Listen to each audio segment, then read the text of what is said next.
प्रतिवर्ष महाप्रभुंकर हाथी बेश तैयारी करा जाय थाए। प्रतिवर्ष महाप्रभुंक पई टाहिया मध्य प्रस्तुत करा जाय थाए। किंतु आचंबितर कथा होची प्रतिवर्ष पूरा समान दृश्य। गत वर्ष जो भली भाबे हाथी बेश प्रस्तुत करा जाय थाए सेही भली भाबे पूरा सेही भली भाबे ए वर्ष मध्य तैयारी करिथांती शिल्पी माने। आम सहित अछंती बसंत कुमार रणा जे कि संपूर्ण भावे दीर्घ वर्ष धरी हाथी बेश प्रस्तुत करुचंती तैयारी करुचंती एवं तांको सहित अनेक सहयोगी मध्य हाथी बेश प्रस्तुत रे लागिचंती। कारण राति पाइले महाप्रभुंकर पहंडी पाई टाहियार आवश्यकता रही। श्री जगन्नाथ महाप्रभुंकर बलभद्र महाप्रभुंकर देवी सुभद्रांकर एवं श्री सुदर्शन महाप्रभुंकर मध्य टाहिया टोपर प्रस्तुत करा जीवो एवं दिन राति लागी पड़िचंती समस्त शिल्पी माने। कहा आखिरे निद नाही कारण महाप्रभु राति माने राति पाहु पाहु भोर भोर टाहिया एवं ठीक अपराह्न समय रे माने 12टा 12:30 भितरे प्रस्तुत हो जाइतिबो हाथी बेश। कौन कहबा आखि की निद नाही। जय जगन्नाथ। दीर्घ 1.5 मास हेलाणी आमर प्रस्तुति चली हाथी बेश एवं टाहिया से संघर्ष भितर आमर सत्यनारायण बेहरा संतोष कुमार मिश्र समस्त सहयोगकारी से शुद्धबुद्ध भाव रही हाथी बेश टाहिया समस्त मैंने सहयोग संघर्ष चली प्रश्न कौन सब प्रस्तुत करिसेंती हाथी बेश पूरा जमती गत वर्ष जो भली भावे से भली माने जमती कह गले जमती महाप्रभु ही निजे तांकर बेश को प्रस्तुत करुछंती। हाँ निश्चिंत देखो ये प्रथम हूँ कदली पटर जो बुणीलु चटी आकार मशीन आकार बुणीलु से बुण आकार बर्तमान आम हाथी कान थोड़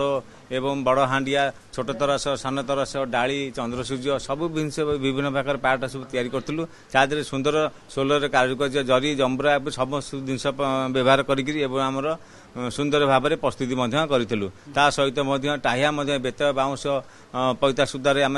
कदली पटर बांधिक फ्रेम कर सोलर कदम्ब फूल रंगणी चौक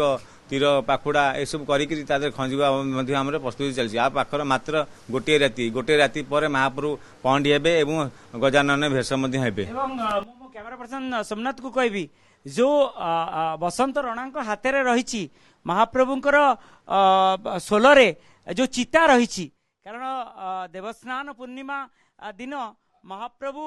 समस्त प्रकार बेश सहित चिता लगी चिता निश्चय लगे सुना चिता थी सुना चिता आमर सिरिकापड़ा घोड़िया से सुना चिता सोलर यहाँ हूँ जगन्नाथ चिता यहाँ हूँ बलभद्र चिता बलराम एवं देवी सुभद्रा चिता तीन जनाक सोल चिता लगी कर सोलर नाकचଣା तैयारी नाकचଣା भी लगे तिलक सोलर या सब आभूषण महाप्रभु से गजानन भेष परिधान करेंगे। गजानन बेशर जो रही गजानन बेश हाथी बेश दंत हाथीर दंत ये मध्य प्रस्तुत करिसेंती। कौन कहबा केते आध्यात्मिक केते भक्ति भाव पर्ण परिवेश भितर ए सब प्रस्तुत करिसेंती एवं कौन कौन पूरा महाप्रभुंकर स्वरूप रे लागिबे। कारण शुणु ये विश्वनंद काम या जब पवित्रता न थाए कौन कम हो पारनि तेणुक आम अक्षय तृतीय दिन प्रथम समस्ते यही वर्षर कम अनुकूल कर शुभ अनुकूल कर सारापर महाप्रभु भाव पाखे आम संकल्प कर महाप्रभु आपंकर यही वर्षटी जो बेश या टाया या सुरक्षित भाव में केमती होता से आम हविषान्न ग्रहण कर दिन को गोटे वक्त ये मठर जी ठाकुर भोग हुए से भोजन कर फलमूल आहार कर प्रस्तुत कर देखे बहुत सुंदर लगे दुईटी देखंतु एटा हला महाप्रभुंकर गजदंत महाप्रभु जेहेतु गजमुख धारण करती गणेश रूप धारण करती ये दुईटा हला महाप्रभु जगन्नाथ महाप्रभुंकर दुईटी दात यही भली भाव में दुईटी दांत हलदिया बलभद्र महाप्रभुंकर तैयारी होता है। एटा देखंतु कढ़ एटा कानर ऊपर पार्श्वर लगी थाए जोटा कि हाथीर जो चूल थाए हाथीर चूल पाखरे कान पाखरे ए कान फूल सदृश कढ़ दुईटी कुंडल कुंडल नुहे एटा कर्ण सपुरिया बोलिया कह जाए जोटा कि कान एवं तरास मझिरे गोटे जगह सपुरी जो भली भाबे तार पाखुडा आज्ञा जो सपुरी जो भाया भाव में गढ़ा होता है तार अविकल निकल ये कढ़ सदृश यहाँ कराई से कानर ऊपर भाग लगी थाए। এবং এইটা দেখুন ମୋ ପଛପଟେ এই କାରିଗର ଭାଇ କରୁଛନ୍ତି ଏଇଟା ହେଲା ହାତୀର କାନ ଦେଖନ୍ତୁ ଏଇଥିରେ ବେତ ପଡୁଛି ଏଇଟା ହେଲା ମହାପ୍ରଭୁ ବଳଭଦ୍ରଙ୍କର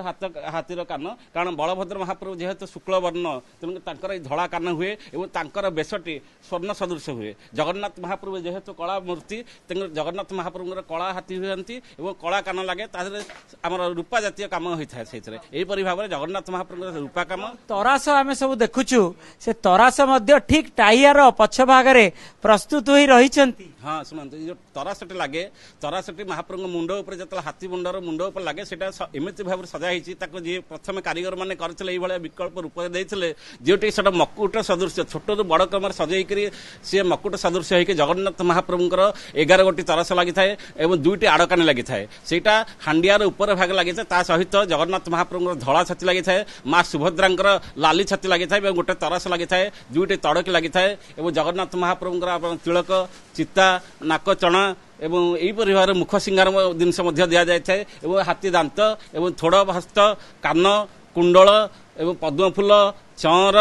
ଏଇଭଳି ଭାବରେ ତରାସ ଏଇଭଳି ହାଣ୍ଡିଆ ଏବଂ ଗଜଖୁମ୍ବ এইভাবে বিভিন্ন জিনিসের সমন্বয়ে সম্পূর্ণ হাতীবেশটি প্রস্তুত তার বর্তমানে 95% সরিগলানি আজি যাহা আছে তাকে আমি যুদ্ধকালীন ভিত্তিরে সেই কামকে শেষ করা চেষ্টা করছু বর্তমানে সেই কাম সেপটে প্রস্তুত করুচ্ছেন সত্যনারায়ণ বেহেরা এবং সমস্ত সহযোগী মানে এবং রাতি তমাম আজি লাগি টাহিয়াকু প্রস্তুত করা যাব হাতী বেশকু প্রস্তুত করা যাব এবং টাহিয়া আপনার দেখি পারুথিবে কিভাবে ভাবে বেত গোটে টাহিয়ারে কেতোটি বেত রহি থাকে শ্রীযুক্ত বসন্ত রণা এবং বেতরে কোন কোন সব দিয়া যাই থাকে ये हूँ आमर देवस्नान पूर्णिमा हूँ सान टाहिया ये सान टाहियार केवल हूँ 21 आउ 25टी काठी रखा जाए ता देहरे टाहियार उपर भाग रहा पानपत्र तापर अमृतभंडी तापर माधवी पत्र एवं कदम्ब फूल से भाव तलक आसिले रंगणी चौक एवं पाखुड़ा तीर नलीघर यही भागरे 5 भाग विभक्त कराई ता सभा तल तुलसी फूल तुलसी माल एवं प्रति लाइन अनुसार गोटे गोटे रंगणी माल खंजा एवं शीर्ष भाग रहा दवणा आउ दुब आम घर परिवार माने समस्ते मिसी घरे फूलमाला गुंथुंट गुंथवा शेष होनी ये फूलमाला आणिकी राति समय आज टाहियार फूलमाला खंजा रंगणी फूल खंजा सब समस्त सुवासित बास्ना फूल लगी शेष पर्याय कहले अत्युक्ति हब नाही मात्र आउ किछि घंटा भितरे टाहिया प्रस्तुत शेष हब एवं किछि घंटा भितरे हाथी बेश प्रस्तुत शेष हब महाप्रभु पहंडी समय रे टाहिया परिधान करिवे हली हली झुली झुली देवस्नान मंडप को आसी विजय हेबे महाप्रभु चतुर्धा विग्रह एवं ता परवर्ती समय रे दिव्य स्नान एवं दिव्य स्नान परे हाथी बेश गजानन बेश